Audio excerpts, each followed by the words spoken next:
Everyone, hope you're having a great day today. Today we're talking about weight maintenance and loss through proper nutrition and exercise, and this is part 1 of chapter 11. Here we go. So there are a variety of techniques, some useful and some not, are used in attempts to stimulate weight loss. Dietary supplements are marketed to depress the appetite or increase metabolism.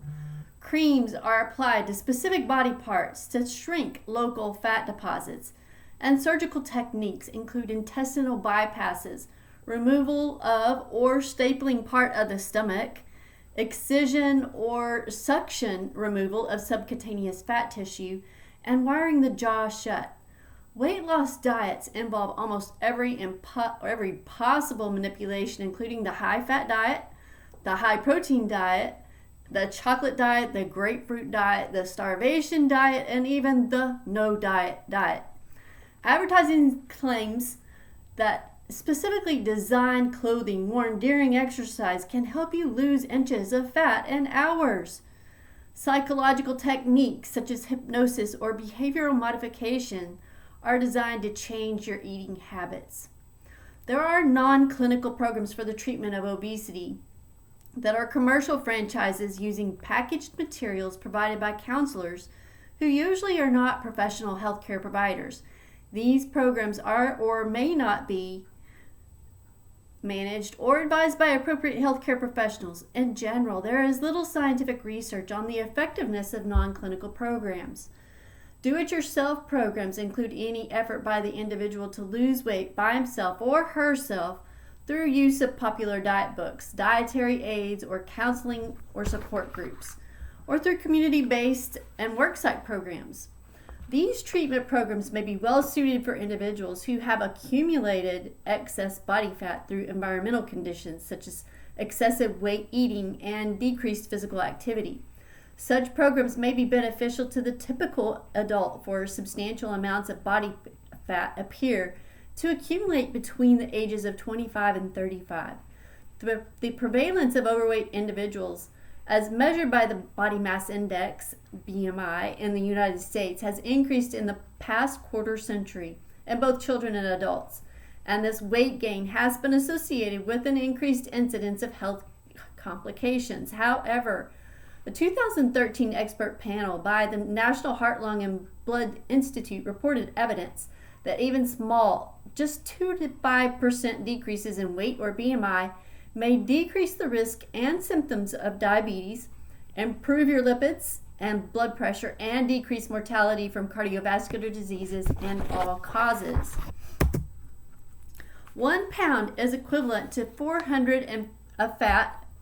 1 pound of fat is equivalent to 454 grams. Because we know that 1 gram of fat is equal to 9 calories, it would appear that a pound of body fat would equal about 4,086 calories, or 9 times 454. However, the fat stored in adipose tissue contains small amounts of protein, minerals, and water, which reduces the caloric content of 1 pound of fat to approximately 3,500 calories. The caloric concept of weight control is relatively simple. As illustrated in this figure here, you can take in more calories than you expend. You will gain weight, which is called a positive energy balance. If you expend more than you take in, you lose weight, or creates a negative energy balance. To maintain your body weight, caloric input and output must equal. As far as we know, human energy systems are governed by the same laws of physics that rule all energy transformations. The first law of thermodynamics is as pertinent to us in the conservation and expenditure of our energy sources as it is to any other machine. Because a calorie is a unit of energy, and because energy can neither be created nor destroyed, those calories that we eat must be expended in some way or conserved in the body. No substantial evidence is available to disprove the caloric theory. It is still the physical basis for body weight control. Weight control is based on energy balance and governed by the laws of thermodynamics. Too much food input or too little exercise output can result in positive energy balance or weight gain, which can adversely affect health. Decreased food intake or increased physical activity can result in a negative caloric balance or weight loss, which can also adversely affect health as well.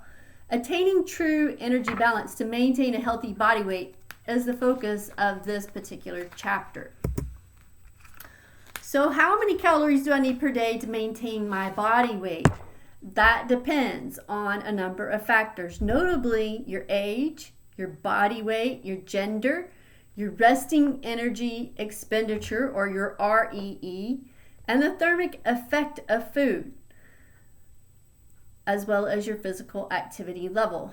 As you can see here on the slide, your estimated energy requirement, your EER, is your dietary energy intake, which is predicted to maintain your energy balance and a healthy individual, of course.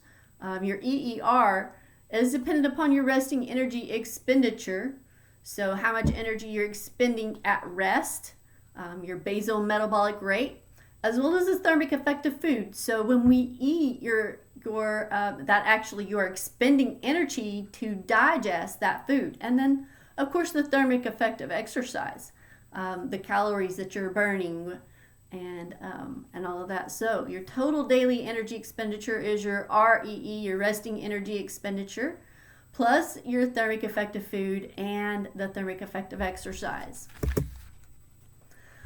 So your age, the caloric requirement per kilogram of body weight, or your calories per kilogram, is very high during the early years of life when a child is developing and adding large amounts of body tissue. The calorie per kilogram requirement decreases throughout the years from birth to old age, with exceptions during pregnancy and lactation. That's a time when you can consume a lot of calories and need to consume a lot of calories because you're supporting 2 people. Your body weight influences the total amount of daily calories you need as well, but not the calorie per kilogram of body weight. The large individual simply needs more total calories to maintain their body weight. Body weight is the most significant factor determining daily caloric intake necessary to maintain weight, although body composition also may be important. And gender. Up to the age 11 or 12, the caloric needs of boys and girls are similar in terms of calories per kilogram of body weight. After puberty, however, males need slightly more calories per kilogram, probably because of their greater percentage of muscle tissue in comparison to females. Physical activity levels above resting may have a very significant impact on caloric needs.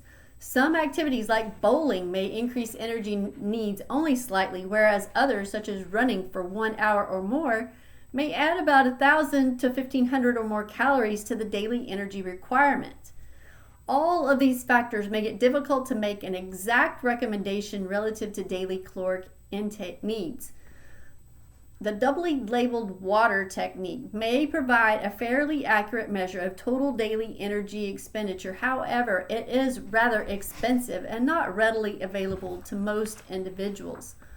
The following methods are available to help you determine the amount of calories you need to consume daily to maintain a stable body weight. Some are more detailed than others. Calculating your daily energy needs by the estimated energy requirement, or EER technique, will provide you with an in-depth understanding of the role physical activity may play in daily caloric expenditure. It is a labor-intensive protocol, but provides you with the most details about the physical activity quotient, or your PA, and the physical activity level, your PAL, used in calculation of your daily energy needs. Using the following computer-based Choose My Plate method simplifies this process, and subsequent methods provide even more simplified approaches to estimating your daily energy needs. However, keep in mind that all are estimates of daily energy needs and may contain some degree of error.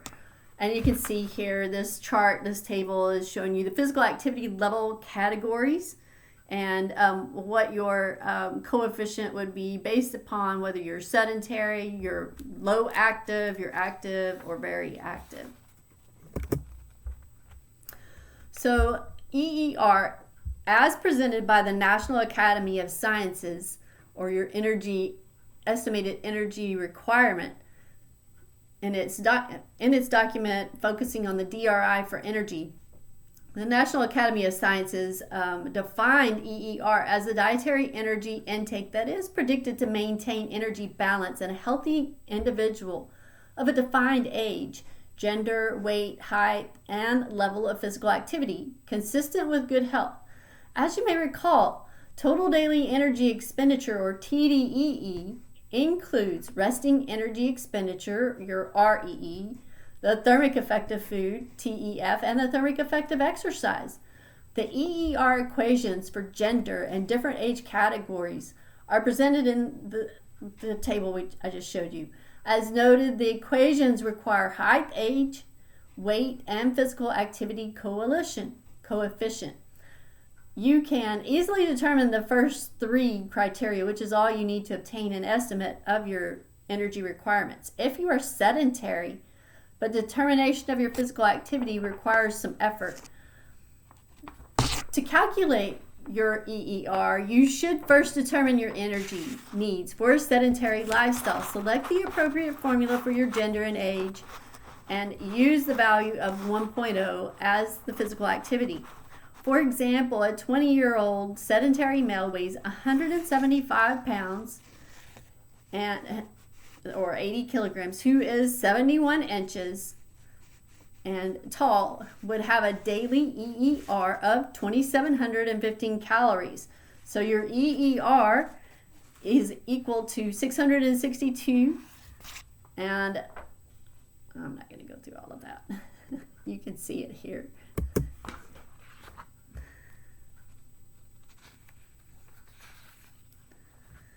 Your sedentary category, the energy expenditure of individuals in the sedentary category represents their REE, including the TEF, plus various activities associated with independent living.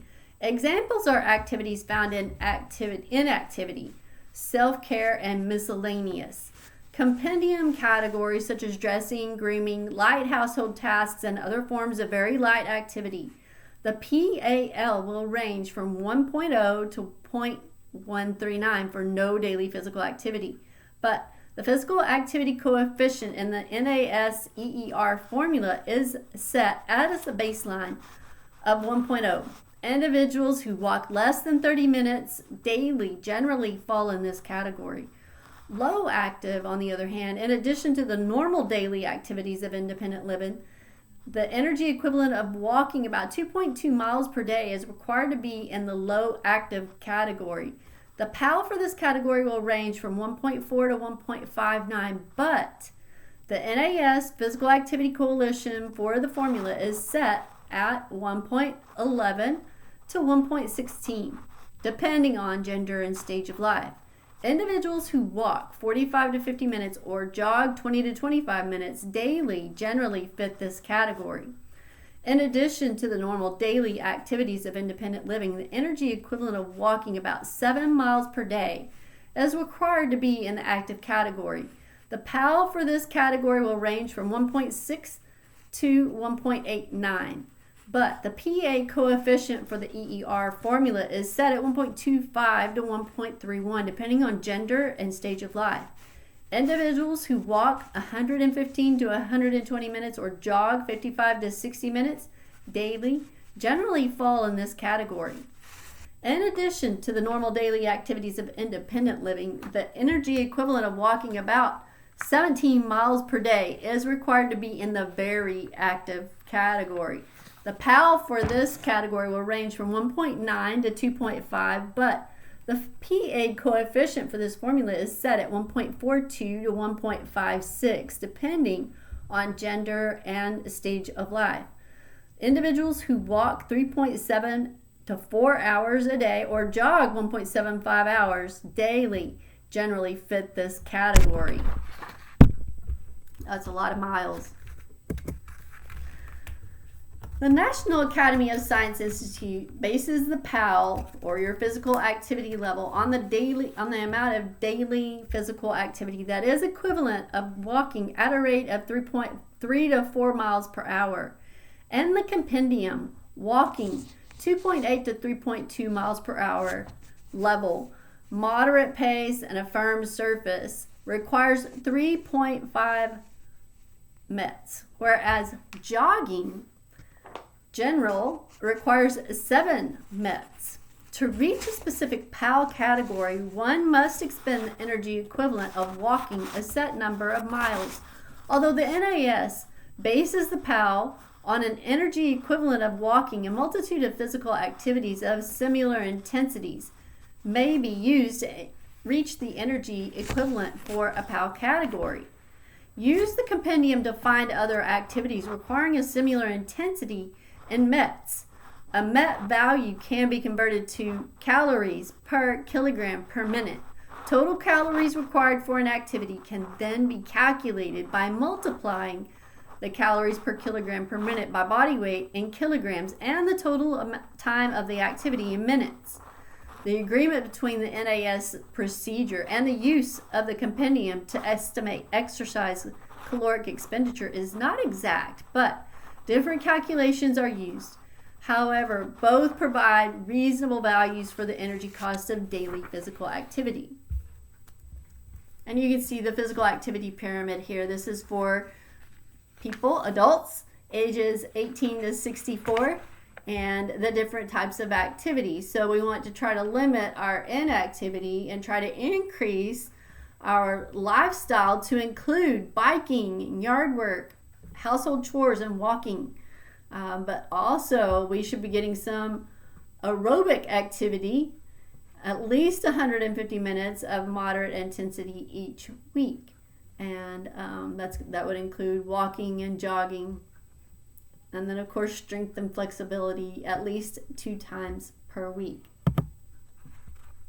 Using this same procedure, you may calculate your EER to maintain your normal body weight. And using the formula in table 11.1 that we've looked at, that is appropriate for your gender and age. And using the appropriate PA values from this chart, calculate your EER for each of the 4 PAL categories. Then record the type and amount of time devoted to the various physical activities over the course of a week and calculate your average daily physical activity energy expenditure. You may then either add that amount to your sedentary EER or use the appropriate formula to estimate your total daily EER. Or you can also use your Fitbit or your Apple Watch or whatever tool that you are using. They are just estimates as well. They are not always completely accurate. You may more easily calculate your EER by using the Super Tracker program available in the Choose My Plate website or MyFitnessPal. When you join, you enter your age, your height, and weight, which are used as part of the basis to calculate your EER and can be updated as needed. So you should go in periodically and change. You should be, as you're weighing weekly, you would add your weight, either decrease or increase, however you progress, and can be updated as you need to. There are 2 options that are available with the Choose My Plate. In creating a profile, you can select one of the following 3 options of moderate intensity physical activity, less than 30 minutes per day, 30 to 60 minutes per day, or 60 plus minutes per day. That option may not generate results that are as accurate as option 4, where one may enter specific activities for a day or a week, such as in the table. You may also create an account and save your profile. For option 4, you must enter all your activities performed in the past 24 hours, including sleeping, eating, sitting while reading or watching TV, personal hygiene, housework, transportation, employment, leisure, and exercise. The total duration of these activities should add up to about 1,440 minutes or 24 hours. An accurate description of your physical activity over a typical week will provide a good estimate of your EER. Using that physical activity tracker, type one of your activities in the search window and click Go. And under that, it'll provide the duration, minutes per session, and designate the days per week you participated in that activity. For convenience, you can designate activities as favorite activities and also copy activities on multiple days. For example, jogging. Select activities such as jogging general for 45 minutes, 4 days per week, totals 180 minutes per week, or an average of 26 minutes per day. Physical activity data linked to a created profile will provide estimated calories burned. For example, the 45 minutes of jogging by a 71-inch tall male, 59-year-old, weighing 145 pounds will burn an estimated 456 exercise calories per session, which is about 1,824 calories per week, or 261 exercise calories per day, calculating a daily average for other activities as well. The prestigious Mayo Clinic provides a computerized estimate of daily energy needs based on age, gender, height, weight, and level of physical activity ranging from sedentary to very active. The estimated daily energy needs may be found at the Mayo Clinic website. You can also find it at the MyFitnessPal as well. If your body weight has been stable, keeping track of the calories you eat for 3 to 7 days may provide you with a good estimate for your daily energy requirement. Eat your normal diet, but record everything you consume. Some guidelines for measuring and recording and calculating your daily caloric intake are presented later in the chapter. Computerized dietary analysis programs are available to facilitate this task. And the MyTracker program also has a dietary analysis program to assess your daily caloric intake. But there are others as well. Like I said, the MyFitnessPal program is good as well. If you decide to lose weight without medical supervision, keep in mind that the recommended maximum weight loss is 2 pounds per week. Because there are 3,500 calories in a pound of fat, this would necessitate a deficit of 7,000 calories for the week, or 1,000 calories per day. For growing children who carry excess fat, the general recommendation is about 1 pound per week, or a daily 500 calorie deficit. Keep in mind that these are maximal recommended weight loss values for medically unsupervised programs. Lower weight loss goals such as 1 pound per week for adults and half a pound per week for children and adults may be more appropriate, realizable goals. These recommendations are in line with the American College of Sports Medicine position stand on weight loss by Donnelly and others. As we'll see later in the chapter, weight losses may not parallel the caloric deficit we incur during early stages of weight reduction program, and the 2 pound limit may be adjusted during this time period.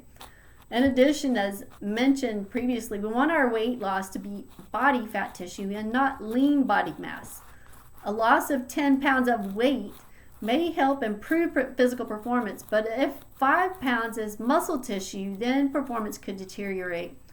Thus, you should monitor your weight loss not only with the scale, but also with skin fold and girth measurements or other body composition procedures that we discussed in Chapter 10 to help ensure that you are losing body fat and in the right places.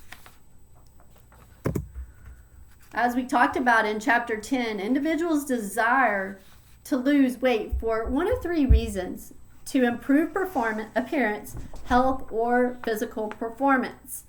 As for your appearance, you are the judge, but consult with your physician or other health professional. You do not want your weight loss program to induce an eating disorder. Losing excess body fat for health is a good reason. Check with your physician, who can also monitor increases in blood pressure, serum lipids, blood glucose, and visceral adiposity that are associated with excess body weight. A loss of 5 to 10% body weight or 2 to 4 inches off the waist, easily achieved in 3 to 4 months, may help reduce several health risk factors. Losing weight in attempts to enhance physical performance should involve interactions between the athlete, the coach, and team physician. In the case of young athletes, parents should also be involved. The National Athletic Trainers Association position stand, authored by Taurasi and colleagues, recommends the most scientific assessment for body composition for athletes in order to identify competitive weights for sport requirements while allowing for appropriate energy and nutritional intake. Several procedures may be used to estimate desired weight loss. Using the body mass index as a guide, you will need to calculate your current BMI and determine your target BMI. Calculation of the BMI we talked about in chapter 10, and a healthy BMI range is approximately 18.5 to 25. The formula to calculate your desired body weight in kilograms is the target body weight in kilograms equal to your target BMI times height in meters squared. As an example, if you are 5'7" meters tall, 5'7" and weigh 170 pounds, then you have a BMI of 26.7. If you want to achieve a healthier BMI of 24, simply multiply 24 by 1.70 squared to determine your body weight goal. 24 times 2.89 equals 69.4 kilograms or 153 pounds. The desired weight loss would be 17 pounds, so 170 minus 53, which represents a 10% reduction in your total body weight. If you want to use body fat percentage as the guide to weight loss, you will need to measure your current body fat percentage and determine your target goal. Methods of determining your body fat percentage are presented in Appendix C in the text. If you're an athlete with 20% body fat who desires to get down to 15%, you may use the following formula. As an example, an athlete who weighs 150 pounds and is 20% body fat has 30 pounds of body fat, and the remaining 120 is lean body mass. Substituting in the formula provides the following data, as you can see here on the screen. Thus, the athlete would need to lose 9 pounds of body fat to achieve a 15% body weight percentage. If proper methods of weight loss are used, the losses will be in body fat and not in lean body mass. So one pound of body fat contains about 3,500 calories. The caloric deficit, which represents caloric intake minus your caloric expenditure, may be useful as a means to predict body weight losses on a long-term basis, because 3,500 calories equals approximately 1 pound of fat. There are various procedures that are available to estimate your daily energy requirements, although all are estimates. Calculating the estimated energy requirement from 24-hour records of activity will provide the best estimate. Or you can use programs such as Choose My Plate, which provides a computerized analysis of estimated daily energy requirements, but just know there are others as well. For the overweight adult who desires to lose weight without the guidance of a health professional, the recommended maximal weight loss is about 2 pounds per week. Losing 1 pound a week is a more reasonable goal. And what you may find is oftentimes that weight will come off pretty early. You may lose 2 pounds the first week or the first few weeks, and then it gets harder and harder to lose. So you'll lose, some of it will be water as well. Weight loss in children and adults should be about half of what is recommended for adults. So about a half a pound to 1 pound per week for children. All right, you guys have a great day. We'll pick up in part 2 a little bit later. Talk to you soon.